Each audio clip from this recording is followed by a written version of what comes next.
Chapter 3. More about alcoholism. Most of us have been unwilling to admit that we were real alcoholics. No person likes to think he is bodily and mentally different from his fellows. Therefore, it is not surprising that our drinking careers have been characterized by countless vain attempts to prove we could drink like other people. The idea that somehow, someday, he will control and enjoy his drinking is the great obsession of every abnormal drinker. The persistence of this illusion is astonishing. Many pursue it to the gates of insanity or death. We learned that we had to fully concede to our innermost selves that we were alcoholics. This is the first step in recovery. The delusion that we are like other people, or presently may be, has to be smashed. We alcoholics are men and women who have lost the ability to control our drinking. We know that no real alcoholic ever recovers control. All of us felt at times that we were regaining control, but such intervals, usually brief, were inevitably followed by still less control, which led in time to pitiful and incomprehensible demoralization. We are convinced to a man that alcoholics of our type are in the grip of a progressive illness. Over any considerable period, we get worse, never better. We are like men who have lost their legs. They never grow new ones. Neither does there appear to be any kind of treatment which will make alcoholics of our kind like other men. We have tried every imaginable remedy. In some instances, there has been brief recovery, followed always by a still worse relapse. Physicians who are familiar with alcoholism agree there is no such thing as making a normal drinker out of an alcoholic. Science may one day accomplish this, but it hasn't done so yet. Despite all we can say, many who are real alcoholics are not going to believe they are in that class. By every form of self-deception and experimentation, they will try to prove themselves exceptions to the rule, therefore non-alcoholic. If anyone who is showing inability to control his drinking can do the right-about-face and drink like a gentleman, our hats are off to him. Heaven knows we've tried hard enough and long enough to drink like other people. Here are some of the methods we have tried. Drinking beer only, limiting the number of drinks, never drinking alone, never drinking in the morning, drinking only at home, never having it in the house, never drinking during business hours, drinking only at parties, switching from scotch to brandy, drinking only natural wines, agreeing to resign if ever drunk on the job, taking a trip, not taking a trip, swearing off forever, with and without a solemn oath, taking more physical exercise, reading inspirational books, going to health farms and sanitariums, accepting voluntary commitment to asylums. We could increase the list ad infinitum. We do not like to pronounce any individual as alcoholic, but you can quickly diagnose yourself. Step over to the nearest barroom and try some controlled drinking. Try to drink and stop abruptly. Try it more than once. It will not take long for you to decide if you are honest with yourself about it. It may be worth a bad case of jitters if you get a full knowledge of your condition. Though there is no way of proving it, we believe that early in our drinking careers, most of us could have stopped drinking. But the difficulty is that few alcoholics have enough desire to stop while there is yet time. We have heard of a few instances where people who showed definite signs of alcoholism were able to stop for a long period because of an overpowering desire to do so. Here is one. A man of 30 was doing a great deal of spree drinking. He was very nervous in the morning after these bouts and quieted himself with more liquor. He was ambitious to succeed in business, but saw that he would get nowhere if he drank at all. Once he started, he had no control whatever. He made up his mind that until he had been successful in business and had retired, he would not touch another drop. An exceptional man, he remained bone dry for 25 years and retired at the age of 55 after a successful and happy business career. Then he fell victim to a belief which practically every alcoholic has, that his long period of sobriety and self-discipline had qualified him to drink as other men. Out came his carpet slippers and a bottle. In 2 months he was in a hospital, puzzled and humiliated. He tried to regulate his drinking for a while, making several trips to the hospital meantime. Then, gathering all his forces, he attempted to stop altogether and found he could not. Every means of solving his problem which money could buy was at his disposal. Every attempt failed. Though a robust man at retirement, he went to pieces quickly and was dead within 4 years. This case contains a powerful lesson. Most of us have believed that if we remain sober for a long stretch, we could thereafter drink normally. But here is a man who at 55 years found he was just where he had left off at 30. We have seen the truth demonstrated again and again. Once an alcoholic, always an alcoholic. Commencing to drink after a period of sobriety, we are in a short time as bad as ever. If we are planning to stop drinking, there must be no reservation of any kind, nor any lurking notion that someday we will be immune to alcohol. Young people may be encouraged by this man's experience to think that they can stop, as he did, on their own willpower. We doubt if many of them can do it, because none will really want to stop, and hardly one of them, because of the peculiar mental twist already acquired, will find he can win out. Several of our crowd, men of 30 or less, have been drinking only a few years, but they found themselves as helpless as those who have been drinking 20 years. To be gravely affected, one does not necessarily have to drink a long time, nor take the quantities some of us have.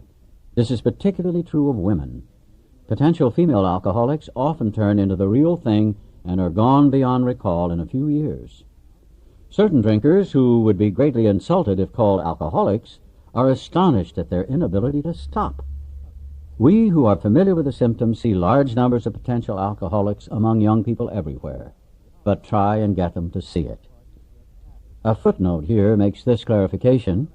True, when this book was first published, but a 1977 membership survey in the U.S. and Canada showed 11% of AAs were 30 and under. As we look back, we feel we had gone on drinking many years beyond the point where we could quit on our willpower. If anyone questions whether he has entered this dangerous area, let him try leaving liquor alone for 1 year. If he's a real alcoholic and very far advanced, there is scant chance of success. In the early days of our drinking, we occasionally remained sober for a year or more, becoming serious drinkers again later. Though you may be able to stop for a considerable period, you may yet be a potential alcoholic. We think few to whom this book will appeal can stay dry anything like a year. Some will be drunk the day after making their resolutions. Most of them within a few weeks. For those who are unable to drink moderately, the question is how to stop altogether. We are assuming, of course, that the reader desires to stop. Whether such a person can quit upon a non-spiritual basis depends upon the extent to which he has already lost the power to choose whether he will drink or not. Many of us felt that we had plenty of character. There was a tremendous urge to cease forever, yet we found it impossible. This is the baffling feature of alcoholism as we know it, this utter inability to leave it alone, no matter how great the necessity or the wish. How then shall we help our readers determine to their own satisfaction whether they are one of us?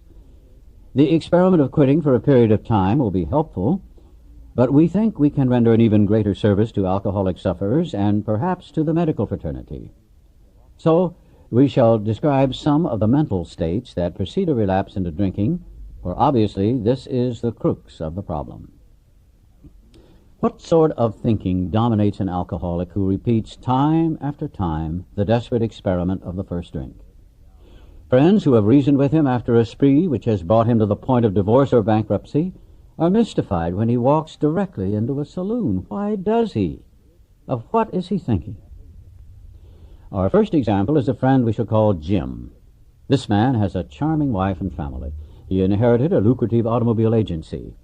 He had a commendable World War record. He's a good salesman. Everybody likes him. He's an intelligent man, normal so far as we can see, except for a nervous disposition. He did no drinking until he was 35.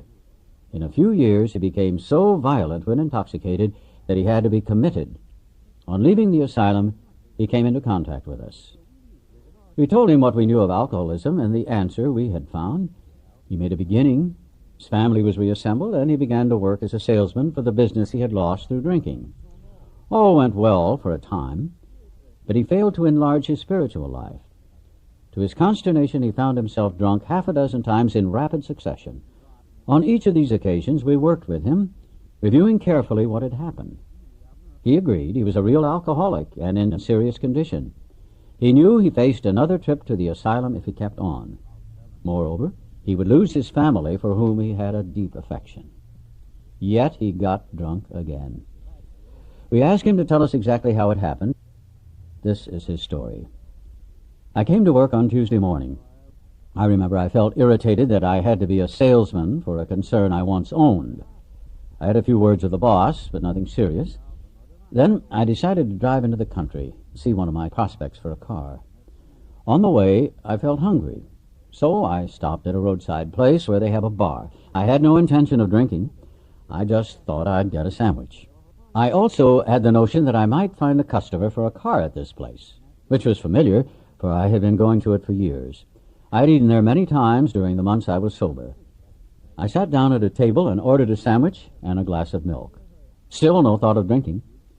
I ordered another sandwich and decided to have another glass of milk. Suddenly, the thought crossed my mind that if I were to put an ounce of whiskey in my milk, it couldn't hurt me on a full stomach. I ordered a whiskey and poured it into the milk. I vaguely sensed I was not being any too smart, but felt reassured as I was taking the whiskey on a full stomach.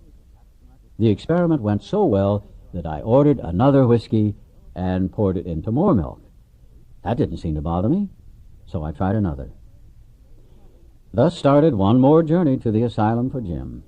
Here was the threat of commitment, the loss of family and position, to say nothing of that intense mental and physical suffering which drinking always caused him.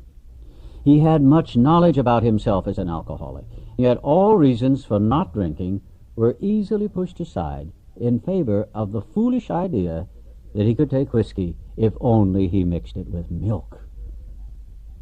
Whatever the precise definition of the word may be, we call this plain insanity. How can such a lack of proportion of the ability to think straight be called anything else?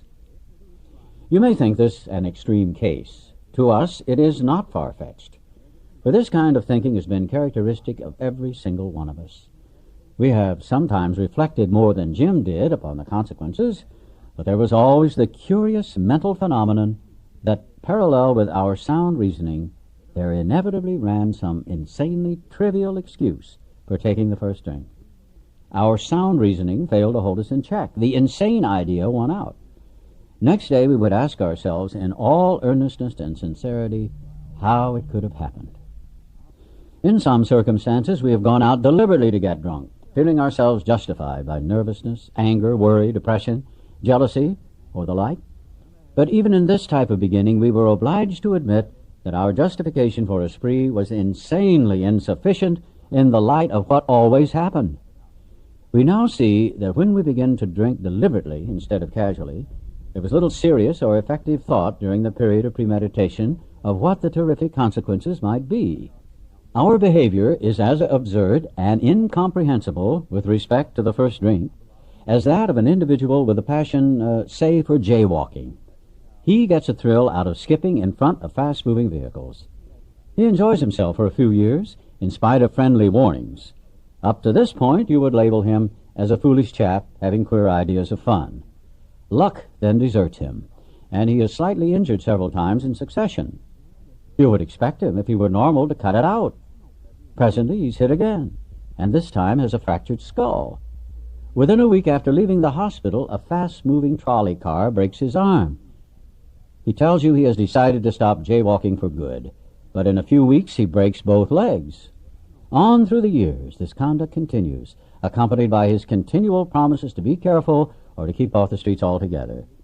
Finally, he can no longer work, his wife gets a divorce, and he is held up to ridicule. He tries every known means to get the jaywalking idea out of his head. He shuts himself up in an asylum, hoping to mend his ways. But the day he comes out, he races in front of a fire engine, which breaks his back. Such a man would be crazy, wouldn't he? You may think our illustration is too ridiculous, but is it? We who have been through the ringer have to admit, if we substituted alcoholism for jaywalking, the illustration would fit us exactly. However intelligent we may have been in other respects, where alcohol has been involved, we have been strangely insane. It's strong language. But isn't it true? Some of you are thinking, yes, what you tell us is true, but it doesn't fully apply. We admit we have some of these symptoms, but we have not gone to the extremes you fellows did, nor are we likely to, for we understand ourselves so well after what you have told us that such things cannot happen again. We have not lost everything in life through drinking, and we certainly do not intend to. Thanks for the information. That may be true of certain non-alcoholic people who, though drinking foolishly and heavily at the present time, are able to stop or moderate because their brains and bodies have not been damaged as ours were. But the actual or potential alcoholic, with hardly an exception, will be absolutely unable to stop drinking on the basis of self-knowledge. This is a point we wish to emphasize and re-emphasize, to smash home upon our alcoholic readers as it has been revealed to us out of bitter experience. Let us take another illustration. Fred is a partner in a well-known accounting firm. His income is good, he has a fine home, is happily married, and the father of promising children of college age. He has so attractive a personality that he makes friends with everyone. If ever there was a successful businessman, it is Fred. To all appearance, he is a stable, well-balanced individual. Yet, he is an alcoholic. We first saw Fred about a year ago in a hospital, where he had gone to recover from a bad case of jitters. It was his first experience of this kind, and he was much ashamed of it. Far from admitting he was an alcoholic, he told himself he came to the hospital to rest his nerves. The doctor intimated strongly that he might be worse than he realized. For a few days he was depressed about his condition. He made up his mind to quit drinking altogether. It never occurred to him that perhaps he could not do so, in spite of his character and standing. Fred would not believe himself an alcoholic, much less accept a spiritual remedy for his problem. We told him what we knew about alcoholism. He was interested and conceded that he had some of the symptoms, but he was a long way from admitting that he could do nothing about it himself. He was positive that this humiliating experience, plus the knowledge he had acquired, would keep him sober the rest of his life. Self-knowledge would fix it. We heard no more of Fred for a while. One day we were told that he was back in the hospital. This time he was quite shaky. He soon indicated he was anxious to see us. The story he told is most instructive, for here was a chap absolutely convinced he had to stop drinking, who had no excuse for drinking, who exhibited splendid judgment and determination in all his other concerns, yet was flat on his back nevertheless. Let him tell you about it. I was much impressed with what you fellows said about alcoholism, and I frankly did not believe it would be possible for me to drink again. I rather appreciated your ideas about the subtle insanity which precedes the first drink, but I was confident it could not happen to me after what I had learned. I reasoned I was not so far advanced as most of you fellows, that I'd been usually successful in licking my other personal problems, and that I would therefore be successful where you men failed. I felt I had every right to be self-confident, that it would be only a matter of exercising my willpower and keeping on guard. In this frame of mind, I went about my business, and for a time all was well. I had no trouble refusing drinks, and began to wonder if I had not been making too hard work of a simple matter. One day I went to Washington to present some accounting evidence to a government bureau. I had been out of town before, during this particular dry spell, so there was nothing new about that. Physically, I felt fine. Neither did I have any pressing problems or worries. My business came off well. I was pleased, and knew my partners would be too. It was the end of a perfect day, not a cloud on the horizon. I went to my hotel and leisurely dressed for dinner. As I crossed the threshold of the dining room, the thought came to mind that it would be nice to have a couple of cocktails with dinner. That was all, nothing more. I ordered a cocktail and my meal. And then I ordered another cocktail. After dinner, I decided to take a walk. When I returned to the hotel, it struck me a highball would be fine before going to bed. So I stepped into the bar and had one. I remember having several more that night, and plenty next morning. I have a shadowy recollection of being in an airplane bound for New York and of finding a friendly taxicab driver at the landing field instead of my wife. The driver escorted me about for several days. I know little of where I went or what I said and did. Then came the hospital with unbearable mental and physical suffering. As soon as I regained my ability to think, I went carefully over that evening in Washington. Not only had I been off guard, I had made no fight whatever against the first drink. This time I had not thought of the consequences at all. I had commenced to drink as carelessly as though cocktails were ginger ale. I now remembered what my alcoholic friends had told me, how they prophesied that if I had an alcoholic mind, the time and place would come. I would drink again. They had said that though I did raise a defense, it would one day give way before some trivial reason for having a drink. Well, just that did happen and more. For what I learned of alcoholism did not occur to me at all. I knew from that moment that I had an alcoholic mind. I saw that willpower and self-knowledge would not help in those strange mental blank spots. I had never been able to understand people who said that a problem had them hopelessly defeated. I knew then it was a crushing blow. 2 of the members of Alcoholics Anonymous came to see me. They grinned, which I didn't like so much, and then asked me if I thought myself alcoholic and if I were really licked this time. I had to concede both propositions. They piled on me heaps of evidence to the effect that an alcoholic mentality, such as I had exhibited in Washington, was a hopeless condition. They cited cases out of their own experience by the dozen. This process snuffed out the last flicker of conviction that I could do the job myself. Then they outlined the spiritual answer and program of action which 100 of them had followed successfully. Though I had been only a nominal churchman, their proposals were not intellectually hard to swallow, but the program of action, though entirely sensible, was pretty drastic. It meant I would have to throw several lifelong conceptions out the window. That was not easy. But the moment I made up my mind to go through with the process, I had the curious feeling that my alcoholic condition was relieved, as, in fact, it proved to be. Quite as important was the discovery that spiritual principles would solve all my problems. I have since been brought into a way of living infinitely more satisfying and, I hope, more useful than the life I lived before. My old manner of life was by no means a bad one, but I would not exchange its best moments for the worst I have now. I would not go back to it, even if I could. Fred's story speaks for itself. We hope it strikes home to thousands like him. He had felt only the first nip of the ringer.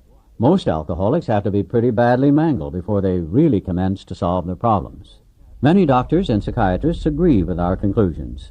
One of these men, staff member of a world-renowned hospital, recently made this statement to some of us. What you say about the general hopelessness of the average alcoholic's plight is, in my opinion, correct.